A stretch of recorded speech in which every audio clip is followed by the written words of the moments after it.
rhetoric should definitely be used in business presentations. So John, firstly, starting us off, what is rhetoric? Well, rhetoric is something that's been around for over 2,000 years. It has a sort of a bad connotation nowadays, but it basically means the art of effective or persuasive speaking. And, you know, the classic book on rhetoric was written by Aristotle about 2,300 years ago. Okay, and what did he have to say about it? Well, he said a lot, but if I were to boil it down, he said that any good persuasive speech is built on three pillars: logos, ethos, and pathos. Logos is the logic of the speech. Does it make sense? Is it well structured? Is it supported by the evidence, by statistics, by data? Ethos is persuading by the character of the speaker. Do we perceive the speaker as somebody who's credible, trustworthy?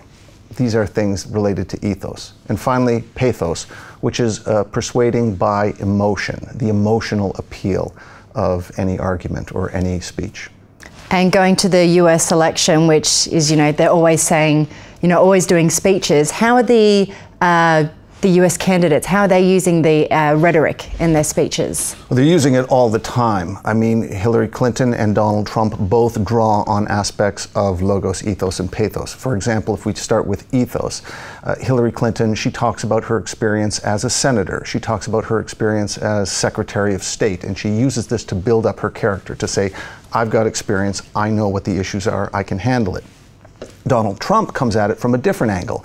He's trying to build up his credibility by saying he's a successful businessman, and in fact, he's not a politician. He comes with a clean perspective. He comes with a different viewpoint. He's not one of the political elites. And each of those arguments is very effective. Each candidate also uses pathos. Hillary Clinton often talks about, you know, we need to build the country together, and she tells different stories about, you know, different Americans in different situations. Donald Trump uses pathos as well. He often uses it in the sense of trying to instill a little bit of fear or anxiousness among the people. He talks about immigration, he talks about people losing their jobs, but each of these, again, are effective ways of using pathos to advance an argument. And how have politicians in the past used these rhetorical devices? Oh, you can go through history and you can find all kinds of examples. For, you know, one rhetorical advice that is often used is called anaphora. And this is quite simply the repetition of the same word or words at the beginning of successive phrases or sentences. A very simple example, Julius Caesar: I came, I saw, I conquered. The I. Or Winston Churchill: we will fight them on the beaches, we will fight them in the hills, we will fight them in the cities. This repetition of we will fight them. And perhaps most famously from the 20th century, Martin Luther King: I have a dream. You listen to the speech, it's repeated over and over. And so if we look at Trump and Clinton, for example, in his acceptance speech, Donald Trump said, we will make America proud again, we will make America strong again, we will make America great again. And Hillary Clinton, in her acceptance speech, if you believe that companies should share profits with workers, if you believe the minimum wage should be a living wage, if you believe that every man, woman, and child in America has the right to affordable health care. So you can see this example even today.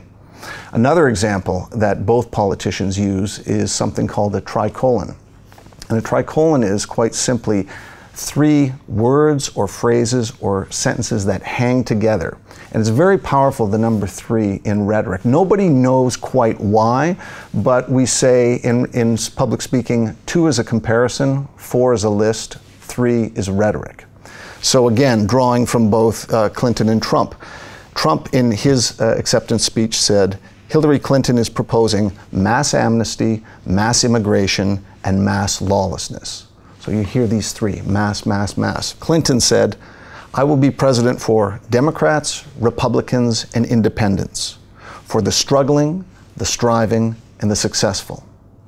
So those are 2 examples. Another one that we can see Donald Trump uses quite often is called paralipsis. And paralipsis is when a speaker draws attention to something by specifically saying they will not mention that thing. And this is something that politicians often use. They use it often to discredit their opponents. So in the Republican primaries, Donald Trump was once speaking about Carly Fiorina, who was one of the other candidates for the Republican nomination. And he said, "I promised I would not say that she ran Hewlett-Packard into the ground, that she laid off tens of thousands of people and got viciously fired. I said I will not say it, so I will not say it." And of course, by not saying it, he said it. And that's kind of like the, "I won't tell you that I told you so." It's exactly it. And so basically, we've talked about using rhetorical devices in, for politicians. But can this be used for just in maybe business presentations, for, in a business sense? Rhetoric should definitely be used in business presentations. If we go back to logos, ethos, pathos, every business presentation should have elements of all three. It should be logical, the speaker should be perceived as being credible, and there can also be a bit of an emotional appeal in the business presentation, depending on the topic, depending on the audience, depending on the situation. Of course, you want to balance them in the right proportions, but each should be present. As for rhetorical devices, I wouldn't necessarily use paralipsis, but using anaphora maybe once, I think it can be very effective.